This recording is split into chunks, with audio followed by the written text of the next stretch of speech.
Pag-usapan natin mga kababayan yung papreskon ni dating DILG Secretary and now Antipolo City Congressman Ronaldo Pono. Kasi wag na siya masyadong kabahan. Pono gives friendly advice to Escudero amid contractor controversy. Enough is enough niya on demonization of House regarding budget. Yan po si Ronnie Pono. Be man enough, kabayang Chis Escudero. Sino ba talaga? Si Speaker Martin? Pangalanan mo na si Speaker Martin mo talaga. Nanggigigil ka kay Speaker kasi sa paniwala ng mga address many of the issues that we face today. And we try to address the root causes, not just the things that we see in front of us. We try to figure out why all of these things are. Nagpapagang mga balita at pagtalakay sa mga isyu na lipungan. Pulsa, opinyon, banat at paglalantad sa katotohanan. Pulsa, what you see is what you get. You decide. Ito po mga kababayan, si Dante Maravillas, Bicolano vlogger, broadcast journalist from Albay. Pag-usapan natin mga kababayan yung papreskon ni dating DILG Secretary and now Antipolo City Congressman Ronaldo Pono. Kasi sa preskon kahapon, medyo napikon-pikon itong si Ronnie Pono, Deputy Speaker po ng Kongreso, sa mga patutsada ni Chis Escudero. Itinuturo niya yung Congress na nasa likod daw ng demolition job laban sa kanya. Madaling sabi, sinisiraan sa issue ng flood control. Napangalanan kasi yung kontraktor na kaibigan niya. Nainamin naman po ni Chis Escudero na tumanggap siya ng donation, 30 million pesos noong eleksyon. Pero wala niya kung ginawang tulong dyan sa mga corner na kontrata. Naging Poncio Pilato si Escudero. Palitan natin yung pangalan niya, si Escudero. Palitan na natin ng Poncio Escudero. Nagugas kamay mga kababayan. Sabi nga natin, sino maniwala na hindi niya tinulungan? Siya lang yung tinulungan. Siya walang tulong na ibinigay doon sa kanyang kontraktor para makorner yung mga flood control projects. Anyway, so itinuturo niya somebody sa Congress niya yung nasa likod ng demolition job. Medyo napikon-pikon si Deputy Speaker Ronnie Pono. Pangalanan mo niya, huwag ka niya masyadong kabahan. Huwag na siya masyadong kabahan. Pono gives friendly advice to Escudero amid contractor controversy. Enough is enough niya on demonization of House regarding budget. Yan po si Ronnie Pono. Tama naman po, mga kababayan, yung mga sinasabi ni Ronnie Pono. Kailangan talaga, huwag generalization. Anong kinatatakot niya? Kung talagang totoo nang nasa likod yung Kongreso, sino? Yan sabi dito, Deputy Speaker Antipolo City 1st District Representative Ronnie Pono has advised Senate President Francis Chis Escudero not to get rattled by the online attacks against him. Huwag na siyang masyadong kabahan siguro sa mga online. Ang tingnan natin yung talagang ano ang totoo. This as Escudero claimed, there was a demolition job daw laban sa kanya. So he may be unseated ahead of February 2026. The House of Representatives is expected to file a new impeachment complaint against Vice President Sara Duterte by that time. So after the 1-year bar rule set by the Supreme Court, Escudero is being linked to a contractor in the 545 billion pesos flood control project controversy. Kaya sabi po ni Congressman Deputy Speaker Ronnie Pono, hindi ko alam kung sino yung tinututok niya or sino tinuturo niya. At saka hindi ko alam anong demolition job ang sinasabi dahil kung yung binanggit niya, yung mga lumalabas sa Facebook na kontratistang nagko-contribute daw, major contributor sa kanyang kampanya. Sabi ni Pono, masama yung pagkablangket na sinisiraan sa Kongreso. Ilat kami, tinatamaan. Kaibigan ko si Senator Chis Pati pa ako nadamay na naman sa akusasyon. Huwag natin lalahatin. Siguro banggitin niya kung sino yon para at least magkasagutan sila, para niya magkaayos na sila. Tama, hindi yung puro parinig po, pasaring. Be man enough, kabayang Chis Escudero. Sino ba talaga? Si Speaker Martin? Pangalanan mo na si Speaker Martin kung talagang nanggigigil ka kay Speaker kasi sa paniwala ng mga kalyado ninyo, si Speaker, malamang siyang successor ng ating Pangulong Bongbong. Si Speaker po, sige lang ang trabaho. Ipaliwanag mo pala kung ano yung sadya mo doon sa nahuli kam nung pumunta ka sa Congress. Huwag mo lang sabihin na may pinapakalat. O ngayon, ang tanong, yung pinapakalat ba na nahuli kam? Totoo ba yon? At kung totoo, ano yung sadya po ninyo? Konektado ba yon sa bycam insertion? Yan si Chis Escudero. Napakarami na dapat pong ipaliwanag. Kaya hindi na nakapagtataka kung bakit sa result ng Okta Research, talo na ni Speaker Martin Romualdez ng Kongreso ang ratings po ni Chis Escudero. First time, sabi ng mga analyst, sa history ng Congress. Dati lagi pong kulilat yung Congress. Ngayon, pati si Sara Duterte, talo na sa ratings. Mga kababayan, ni Speaker Martin, pangalawa sa ating Pangulo. Pataas ng pataas, sila pabagsak ng pabagsak, pasadsad. Ngayon, sa issue ng flood control investigation, sabi ni Pono, dapat niya simulan sa Kongreso yung investigasyon dahil may mga kongresista na maaring ituro. Ako tingin ko, mag-uumpisa ang investigasyon dito sa Kongreso. First, allow our internal rules and our internal discipline to work. Suportado ng ating Pangulong Bongbong Marcos ang pagpapaimbestiga mga kababayan. Ngayon, naglabasa na po yung baho. Sincero yung ating Pangulong Bongbong Marcos na labanan ng korupsyon at pang-aabuso po. Malapit na nasimulan ang investigasyon ng Congress. Malamang may mga congressmen din na nasangko. Hindi lang mga senador. Ang sabi ni Joel Villanueva, wala niyang sangkot yan na mga senador. A day after, biglang lumabas yung balita na link kay Chis Escudero, yung isa sa kontratista na kumurner ng bilyon-bilyong kontrata. Taga-Sorsogo, sumabog sa pagmumuka ng Senado, yung issue mga kababayan sa flood control. You see? Ngayon, hindi lang yan yung naging topic sa press con. Mga kababayan ni Deputy Speaker Pono, nabanggit din po yung tungkol sa Chacha. Yan Chacha, revive. Marcos, this time, won't oppose it.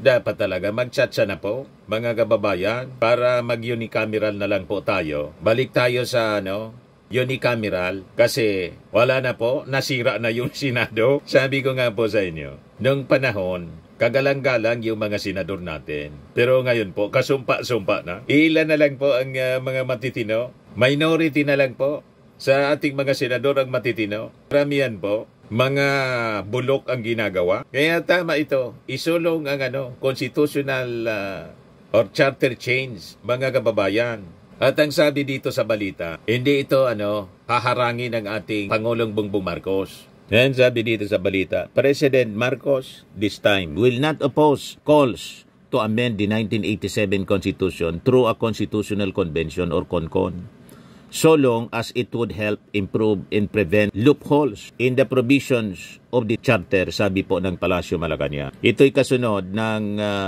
naging privilege speech ni House Deputy Speaker Ronaldo Pono noong Monday na nagsabi na historical experience in evolving exigencies of governance forced lawmakers to consider charter change or amending the Constitution. One particular example, sabi niya, he cited was the interpretation of the word forthwith in Article 11, Section 3, 4 on impeachment. As he noted how a single ambiguous word can become the justification for legislative inaction, procedural manipulation, or worse, the loss of accountability itself. Iyan sa kagagawa ninyo. Yan sa Senado. Yan tuloy, naisip ng ating mga congressmen na isulong ang isang charter change. At sabi ni Ronnie Pono, it will be forthwith. Walang delay. Isama na ninyo po ang pag-dissolve. I-abolish na ninyo yung Senado para tapos na yung problema natin. Hindi na nakakatulong yung ating Senado. Napasok na ng mga liko ang pag-iisip na pati forthwith hindi na maintindihan. Pero Noong i-expose ng ating Pangulong Bongbong Marcos yung mga sangkot sa flood control projects, mga sangkot na mga contractors, biglang nagpaliwanag, nagpa-presscon si Chis Escudero forthwith at diretso na nag-deny forthwith nang magdesisyon na ang konstitusyonal daw yung Supreme Court. Sa articles of impeachment laban kay Sara, biglang naisip nila mag-convene forthwith at i-dismiss forthwith. Lang kinontra ni Tito Sen ng minority na archive pa rin forthwith. Ganon ang pag-iisip ng majority sa ating mga senador. Kaya dapat yan i-abolish na forthwith. So sabi dito sa balita, Palace Press Officer Claire Castro herself, a lawyer, noted that the framers of the 1987 Constitution had already made its definition and provision clear, arguing that any perceived ambiguity is sometimes muddled to favor certain interests. But if amendments will lead to improvements in clarity to prevent any provisions in the Constitution from being exploited, the President will not oppose it. So sabi po ni Deputy Speaker Ronnie Pono, amending the Constitution might just be the key to finally stopping competing factions from running to the Supreme Court in every dispute, sabi po ni Pono. Sabi niya, we need to correct and update the Constitution by holding a CONCON so that many of the disputes we see in front of us would not have been here or can be avoided in the future. So, suportahan natin mga kababayan ang chapter change at isama natin sa pagbabago ng ating konstitusyon yung pag-abolish ng Senado. Kasi wala na pong pakinabang ang majority ng ating mga senador. Hindi na po sila senator ng bayan, kundi Duterte senators. Proud na proud pa sila. Tawaging Duterte senators habang sumusweldo from the taxes of the Filipino people. Di ba, nakakasuka ang ganyang uri ng mga senador? Nanalo kasi popular. So hindi dapat mangyari na dahil popular, uupo bilang senador na wala man pakinabang yung ating mga mamamayang Filipinong sumusweldo sa kanila. Panoorin natin yung press con ni Ronnie Pono, Deputy Speaker, mga kababayan, kahapon. Alam niyo, this is a very historic time for our country, for me. The 20th Congress is walking into a hailstorm of problems. We are walking into a number of severe disputes between the two houses of Congress. We are walking into many controversies that have been brewing over the past couple of years. And we are coming in the aftermath of a national election that showed us, elected officials, that the minds of our people are changing, that they are becoming more vigilant about the things that happen in government. We are also walking into a period of severe division in our country. I think at no other time have we seen different groups, different political groups, so seriously aligned against one another that the national agenda is always being affected by these factors. I have talked to our members in the National Unity Party, and we have come together to try to address many of the issues that we face today. And we try to address the root causes, not just the things that we see in front of us. We try to figure out why all of these things are happening. One of the things that we have found is that there are constant cases being filed in the Supreme Court, which have to do about interpretation of constitutional provisions. You know, everybody has been saying for the past 20, 30 years that the Constitution needs a lot of correction already. Because the Constitution was first drafted for a unicameral government, unicameral legislature. But towards the end of the Constitutional Convention, there was a sudden change to a bicameral legislature. However, many of the provisions in the Constitution remained as provisions for a unicameral legislature. And so this has led to a lot of problems over the many decades past. There's always been disagreement about whether votes should be joint or separate. whether the Constitution meant this or that. There are other things that have cropped up because of modern issues such as the West Philippine Sea. And our Constitution has not been flexible enough to address all of these issues. So instead of diving into the controversies that beset all of us, we believe that the best course of action is try to attempt a solution at the root cause of this. We believe that if we correct and update our Constitution now, that many of the disputes that we see in front of us would not have been here or can be avoided in the future. Little things like the meaning of certain words, always cause disagreement and confusion among everyone.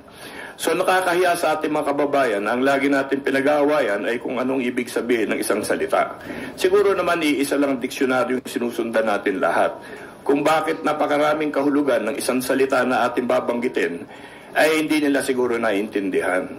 So para mawala na lahat itong mga alinlangan na ganito, naisip namin na magpaandar na tayo ng isang constitutional convention. Bakit constitutional convention at hindi constituent assembly katulad ng mga panukala ng iba naming mga kasama dito sa Kamara? Ang constituent assembly, dagdag trabaho sa congressman at sa senador.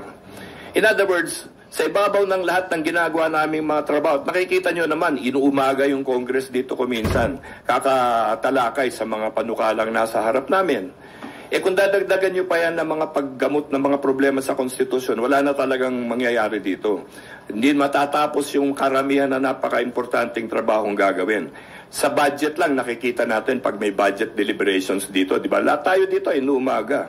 At yan wala pa masyadong nagtatanong. Ngayon sa panahon na ito na ang daming mga tanong tungkol sa ating mga budget, siguro asahan nyo na magkakapuyatan tayo sa mga darating na buwan. Kung patungan nyo pa yan na mga panukala ng pagbago sa ating saligang batas, ay talagang wala nang mangyayari. So para hindi maantala yung pagbabago na kailangan natin sa saligang batas at hindi naman matabi yung mga trabaho natin dito sa legislatura, naisip namin mag-constitutional convention na tayo. At diyan siguro ay maaari tayong kumuha ng mga bagong mga mamumuno at namumuno sa ating mga distrito, yung mga taong talagang sagad sa pag-aral sa ating mga batas at saligang batas. At sila na siguro ang tutulong sa atin magdala sa ngayong panahon ng mga dapat ipasok sa ating saligang batas. So yan ang rason kung bakit gagawin namin yung panukalang yan na magkaroon ng Constitutional Convention at yan gagawin namin forthwith. Diba? Forthwith, mga kababayan. I-support natin ang Constitutional Convention para i-revise yung ating konstitusyon, mga kababayan. Para ma-address natin ang mga kaguluhan at hindi pagkaka-inintindihan. Pati yung forthwith. Naging iba-iba na po yung kahulugan. Kailangang linawing mabuti. Nasabi nyo na while the forthwith was intended to signal urgency and mandatory action, its implementation has been repeatedly delayed, sidestepped, or redefined. Kayo po, sir, with this proposal nga for constitutional convention, ano po ba yung nakikita nyong magandang maging hakbang para maisaayos tong particular word na talagang pinagtatalunan po ngayon patungkol nga sa issue ng impeachment? Mga proseso ng hudikatura, kadalasan may mga specific na period na sinasabi. Magpa-file ka ng kaso, you have to answer within 7 days, 10 days of the filing. Normally nakalagay kung ilang araw. Yung forthwith kasi walang araw yun So, dapat siguro sa mga provisions ng ating saligang batas relative to impeachment, sa mga darating na panahon, ilagay na natin yung mga period, parang katulad ng kahit anumang proseso sa husgado, di ba? Lagyan natin ng araw. Pagka nag-file yung Congress dito, kailangan within 7 days, umpisa na yung hearings. Ganon. Kasi pag malinaw na 7 araw, 7 araw yun. Yun, mahirap na sigurong i-forthwith yun. Di ba? Pero ang problema kasi, maraming mga salita sa ating saligang batas, hindi sinasabi talaga kung ano ang specific na ibig nilang sabihin. So yan, halimbawa, yan, sa impeachment talaga, ang magiging panukala namin dyan, ilagay yung period. Talagang ilang araw, ilang oras, ilang linggo, talagang malinaw para wala nang pag-uusapan na kung kailan ba talaga yan. Di ba? Opo. And last na lang po from my end, DS Puno, kung matutuloy itong itinutulak nating Constitutional Convention, sa inyong palagay, paano mas isusulong yung accountability sa government at paano mas mapupursue yung mga katulad ng impeachment or other measures para talagang magkaroon ng accountability sa mga opisyal ng gobyerno, sa mga ahensya ng pamahalaan? Alam mo, accountability is a moving thing. Di ba? Accountable tayo dapat araw-araw. Hindi lang sa mga kung anong panahon. So, maraming mga proseso dapat ipasok dyan to ensure accountability. Yung impeachment ay isa lang yan. Ang impeachment kasi inalagay yan sa mga taong mga constitutional officers, no, na hindi mo pwedeng basta-basta tanggalin. Di ba? So, constitutional officers, for example, hindi mo pwedeng alisin sa gitna ng kanilang mga termino bago matapos yung kanilang nakalaad na termino. Kaya nagkakaroon tayo ng impeachment. Meron din tayong proseso sa accountability na pupunta sa ombudsman na kahit anong oras pwede kaming mga public officials demandahin ng kung ano-anong kaso, dalhin sa ombudsman, nasuspindi rin sila doon. So accountability is all over the Constitution. It is all over our laws. I think that accountability is best served by people who demand it. No? Kasi kahit na may posibilidad na magkaso ka sa taong gumagawa ng hindi tama, kung hindi ka magkaso, hindi accountable yun. Kahit nandiyan yung proseso na will allow you or enable you to demand and expect accountability, kung hindi mo naman itulak yung proseso, wala rin mangyayari. So, nasa ating mamamayan din yan na dapat gising sila, makikita nila yung nangyayari sa kanilang mga paligid at lalong-lalo na sa kanilang mga pamahalaan. Kasi accountability has many levers, no, that you can pull. And sa tingin ko, kung gising ang tao, accountability is going to be really safeguarded, no? Ang pinanggagalingan po ay kasi 'di ba with the recent Supreme Court ruling, may mga nagsasabi na parang mas mahirap nang mapanagot yung ating mga opisyal. So sa inyong palagay po ba kung maiko-correct yung mga nababanggit nga po nating malabong parte ng Constitution, mapapadali na ulit or mas magiging malinaw, mas mabilis yung proseso ng pagpapanagot sa ating mga opisyal na nagkakasala sa batas? Yung accountability issue, wala naman issue dyan sa ombudsman, halimbawa no? Wala kang naririnig na nakakalusot doon. Siyempre, unless nagkandaloko-loko yung investigasyon, di ba? Pero ang ating impeachment kasi dahil nga sa malabo yung pagpapabigkas ng salita ng ating saligang batas, talagang hindi mo alam kailan ang deadline nito. So gulong lang ng gulong ang proseso. Tanong dito, tanong dyan, palit dito, palit dyan. Kaya nagkakaroon ng pakiramdam na, teka muna, parang hindi na yata nagkaka-accountability dito. Puro proseso ang pinag-uusapan. Diba? Nagtatalo tayo, hindi sa kung anong kasalanan o hindi kasalanan, kung hindi kung ano yung paraan at hindi paraan. No? Which hindi naman yan ang intention dapat. At tingin ko hindi yan ang talagang binalak ng ating mga gumawa ng saligang batas. So ayusin natin yan para wala na lahat itong mga alinlangan na ganito. Kita mo, dahil sa kagagawa ninyo dyan sa Senado, isusulong tuloy mga kababayan ng Congress yung charter change. O, di ba? Ito yung mga consequences ng mga mali ninyong aksyon. Yes, sir. Sir, the public has always been suspicious of all attempts to amend the Constitution. Paano nyo po makukumbinsi yung public and even your counterparts in the Senate na kailangan na po ito ngayon? Alam mo, yung suspicion na sinasabi natin, sa tingin ko, iilan lang yan Yung suspicion ng isa na i-abolish yung Senate. Yung isang suspicion na babaguhin ng term of office para maka-perpetuate in office yung mga tao. Diba? Ganun lang yan eh. Wala naman sigurong suspicion na gagalawin yung economic provisions. Wala naman sigurong suspicion na aayusin mo yung territorial provisions. Doon wala tayong problema doon. Doon lang tanan kakaproblema. Ngayon, kayo ba, meron ba kayong problema kung magka-change in term of office? Siguro wala naman kasi hindi naman kayo mga opisyal, di ba? Wala naman kayong term of office. Kayo, ang term of office nyo nandun sa mga stasyon ninyo. Ang nagkakaalinlangan na ganyan, yung mga nasa pwesto. Di ba? So, kumbaga, para sa akin, may pagka-self-serving, ano ha? Pero ganun pa man, that's a reality, katotohanan yan, dapat natin harapin yan.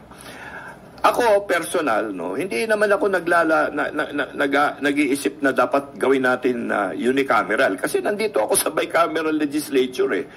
Diba? Sa tingin ko, okay ito. Ngayon, kung yan ang magiging decision ng ating CONCON later on, tatanggapin ko. Pero hindi ako naghahabol ng kung ano-ano. Kaya hindi ako natatakot.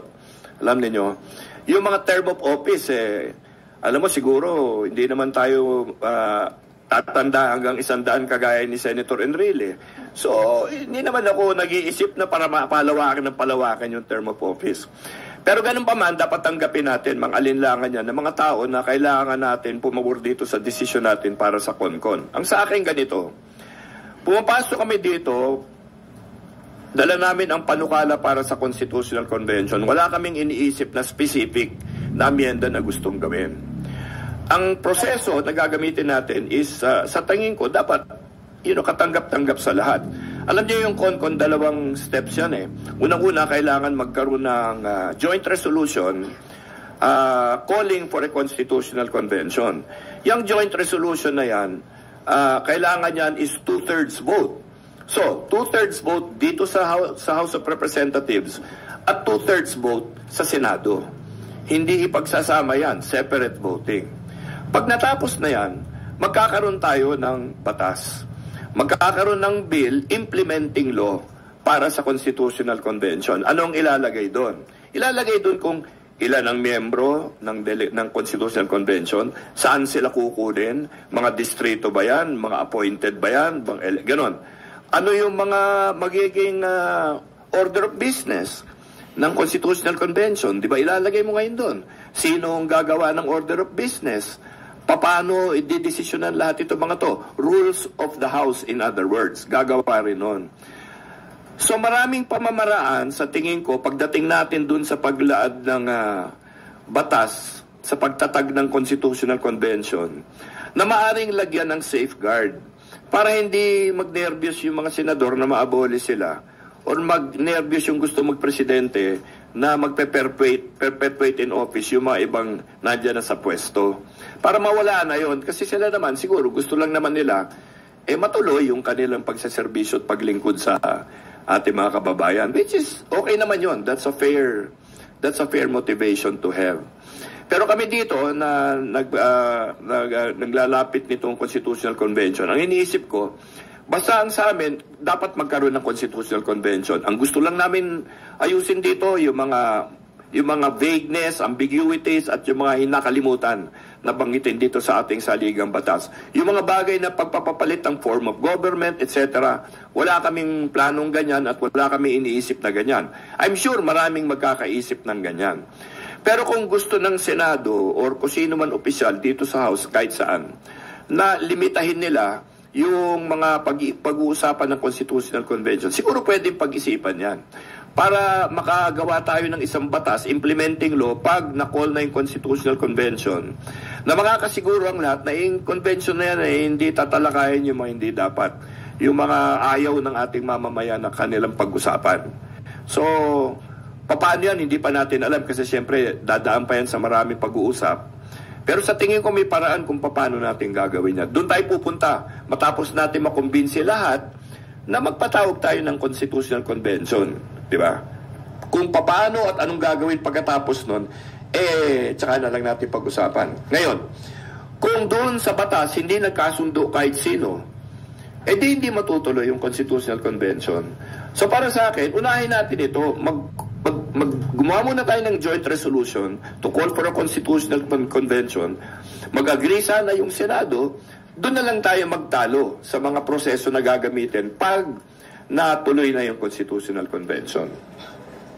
O ngayon, naitanong din sa presscon mga kababayan kay House Deputy Speaker Ronnie Pono yung naging challenge ni Sara Duterte. Nailabas din daw yung mga travel documents kasi 'di ba, inanapan ng trabaho itong si Sara Duterte. Nag-deny na ano nga yung sinasabi nila na habitual absences ko. Saan anya? Sabay amon sa Congress. O ito, mga kababayan, yung sagot ni Congressman Deputy Speaker Pono. Statement ngayon si Vice President Duterte, ang sabi po niya, ilabas din siguro nila yung travels ng mga members ng House of Representatives bago sila magtuturo ng mga tao na constant travel. As Deputy Speaker po, how will you reply to that statement? Agree ako. Lahat tayo. Maglabasan tayo ng travel. May dalawang klaseng travel, official travel at personal travel. Yung personal travel, hindi binabayaran ng gobyerno. Official travel, binabayaran ng gobyerno. Personal travel, nandyan sa leave mo. Diba? Sa personal na oras mo. Kasi siyempre, lahat tayo may katungkulan tayong may oras na nandyan sa opisina. May official, may personal travel. Labas natin. Official travel, labas. Kung gusto nila, pati personal. Ako, payag ako. Pero, wala naman sigurong natatakot yan. So, dito sa Congress. Well, dito naman lahat, nakikita nyo. So, kung meron man nagbabiyahe, yun, sasabihin ko lang, sige, labas natin lahat. Official travel, labas natin lahat. O, tapos ihambing natin yun sa actual travel. Kasi kung yung ito official travel, ito lang, ang personal travel mo, ganun kalaki, ginawa mo ba yan on your own time or yung sa oras na binabayaran ka na sweldo? Diba? Gawan lang natin ng forma, papirmahin natin lahat. Ako, mauna ako, magpapile ako. Ng travels nyo? Hindi, labasan kami ng dokumento kung sino anong travel namin. Opo, sir. Oo, payag ako. Okay, sir. Sir, last... Ano ngayon, maglabasan daw? Cool? Sigurado mga kababayan. Itong hamon ni Sara, para din yun yung bloodbath. Dismissal. Anyway, isupport natin po itong charter change. At isama natin sa dapat na laman ng tsatsa yung pag-abolish ng Senado. Kasi logi tayo po dito sa ating mga senador. Hindi man naglilingkod sa ating bayan, kundi sa mga Duterte man lang po naglilingkod. At proud pa sila na tawaging Duterte Senators. Ito naman po, Firmax Firming and Lifting Cream, pinapahid po sa mga pulses in affected area. Mainam po sa paninigas ng mga kaso-kasuan. Ito naman po, Automax Radiant Serum. Sa mukha naman yung application, anti-aging po siya. You will look 10 years younger than your age. Sa mga cancer patients naman po, baka lang gusto ninyo itong itry. Neng siya red mixed fruit drink. Hindi mo po siya gamot, food supplement siya. Kaya lang, gawa siya mga kababayan sa goji berry. Yung goji berry, may anti-cancer properties. O ngayon, yung mga inquiries ninyo, dumiritso na lang kayo sa aming messenger sa Facebook para masagot namin agad. Ayos pa?